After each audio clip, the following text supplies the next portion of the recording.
श्री गुरुवे नमः। ओम नमो भगवते वासुदेवाय नमः। जय जय श्री राधे। वैशाख मास महात्म्य अध्याय 5। ब्रह्मा जी का यमराज को समझाना और भगवान विष्णु का उन्हें वैशाख मास में भाग दिलाना। ब्रह्मा जी ने कहा, यमराज, तुमने क्या आश्चर्य देखा है? क्यों तुम्हें खेद हो रहा है? भगवान गोविंद को एक बार भी प्रणाम कर लिया जाए तो वह 100 अश्वमेध यज्ञों के और व्रत स्नान के समान होता है।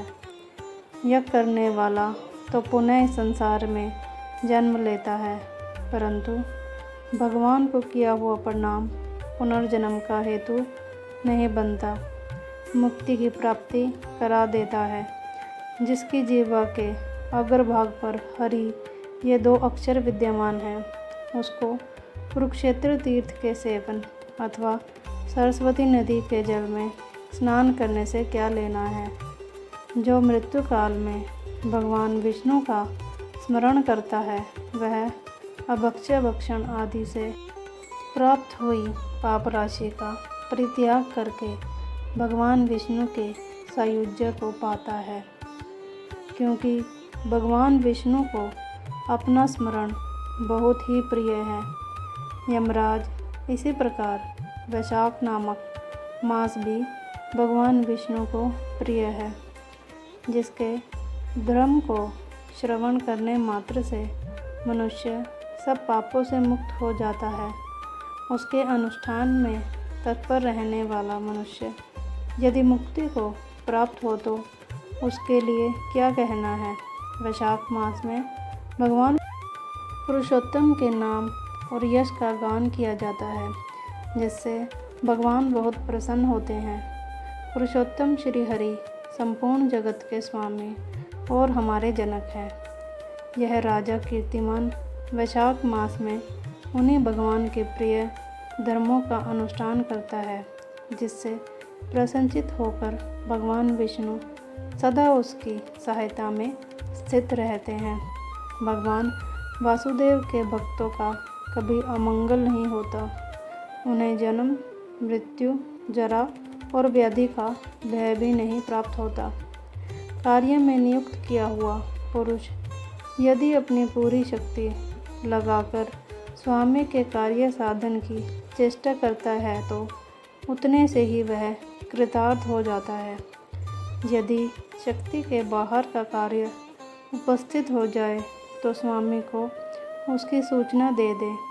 उतना कर देने से वह उऋण हो जाता है और सुख का भागी होता है। जिसने उस प्रयोजन को स्वामी से निवेदित कर दिया है, उसके ऊपर न तो कोई ऋण है और न पातक ही लगता है। अपने कर्तव्य पालन के लिए पूरा यत्न कर लेने पर प्राणी का कोई अपराध नहीं रहता। यह कार्य तुम्हारे लिए असंभव है, अतः इसके विषय में तुम्हें शोक नहीं करना चाहिए। ब्रह्मा जी के ऐसा कहने पर यमराज ने दीन वाणी में कहा, तात, मैंने आपके चरणों की सेवा से सब कुछ पा लिया। तब ब्रह्मा जी ने पुनः समझाते हुए कहा, धर्मराज, राजा कीर्तिमान विष्णु धर्म के पालन में तत्पर हैं। चलो हम लोग भगवान विष्णु के समीप चलें और उन्हें सब बात बताकर पीछे उनके कथनानुसार कार्य किया जाएगा। वे ही इस जगत के कर्ता, धर्म के रक्षक और नियामक हैं। इस प्रकार यमराज को आश्वासन देकर ब्रह्मा जी उनके साथ क्षीर सागर के तट पर गए। वहाँ उन्होंने सच्चिदानंद स्वरूप गुणातीत परमेश्वर विष्णु जी का स्तवन किया। ब्रह्मा जी की स्तुति से संतुष्ट होकर भगवान विष्णु वहाँ प्रकट हुए। यमराज और ब्रह्मा जी ने तुरंत ही उनके चरणों में मस्तक झुकाया। तब भगवान महाविष्णु ने मेघ के समान गंभीर वाणी में उन दोनों से कहा, तुम लोग यहाँ क्यों आए हो? ब्रह्मा जी ने कहा, प्रभो, आपके श्रेष्ठ भक्त राजा कीर्तिमान के शासनकाल में सब मनुष्य वैशाख धर्म के पालन में संलग्न हो आपके अविनाशी पद को प्राप्त हो रहे हैं। इससे यमपुरी सुनी हो गई है।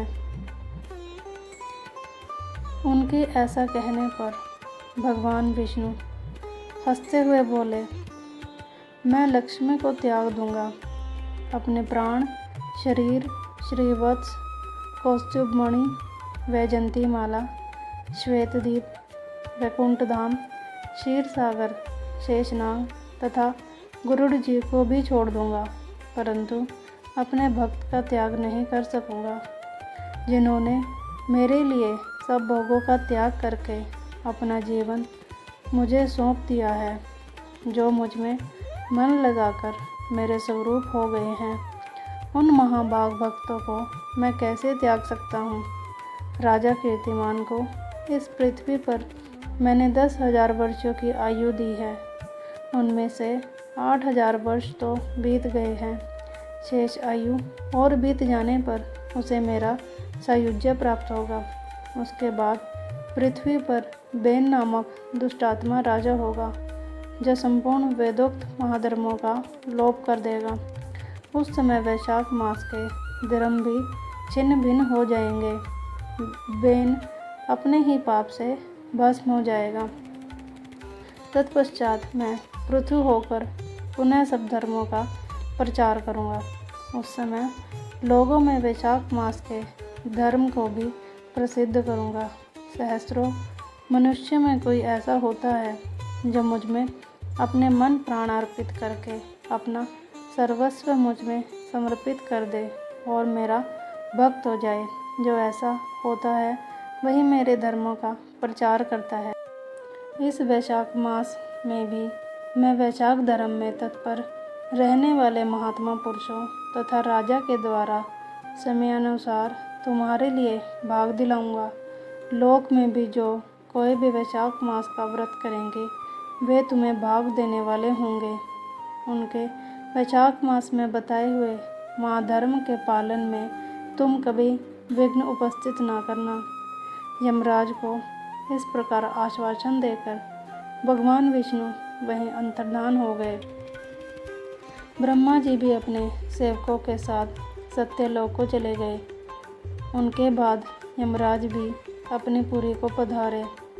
वैशाख मास की पूर्णिमा को पहले धर्मराज के उद्देश्य से जल से भरा हुआ घड़ा, दही और अन्न देना चाहिए। उसके बाद पितरों, गुरुओं और भगवान विष्णु के उद्देश्य से शीतल जल, दही, अन्न, पान और दक्षिणा फूल के साथ कांसी के पात्र में रखकर ब्राह्मण को देना चाहिए। भगवान विष्णु की दिव्य प्रतिमा वैशाख मास की महात्म्य कथा सुनाने वाले दीन ब्राह्मण को देनी चाहिए। उस धर्मवक्ता ब्राह्मण को अपने धन से भी पूजित करना चाहिए। राजा कीर्तिमान ने सब कुछ उसी प्रकार किया। उन्होंने पृथ्वी पर मनोवांछित भोग भोग कर शेष आयु पूर्ण होने के पश्चात पुत्र पौत्र आदि के साथ श्री विष्णु धाम को प्रस्थान किया। मिथिलापति ने कहा, महामते, दुरात्मा राजा बेन प्रथम स्वयंभू मनवंतर में हुआ था और ये राजा इक्ष्वाकु कुलभूषण कीर्तिमान वैवस्वत मनवंतर के व्यक्ति हैं। यह बात पहले मैंने आपके मुख से सुन रखी है, परंतु इस समय आपने और ही बात कही है कि यह राजा जब वैकुंठवासी हो जाएंगे उसके बाद राजा बेन उत्पन्न होगा। मेरे इस संशय को आप निर्वृत्त कीजिए। श्रुतदेव ने कहा, राजन, पुराणों में जो विषमता प्रतीत होती है वह युग भेद और कल्प भेद की व्यवस्था के अनुसार है। किसी कल्प में ऐसा ही हुआ होगा कि पहले राजा कीर्तिमान और पीछे बेन हुआ होगा। इसीलिए कहीं कथा में समय की विपरीतता देखकर उसके अप्रमाणिक होने की आशंका नहीं करनी चाहिए। ओम नमो भगवते वासुदेवाय नमः। जय जय श्री राधे।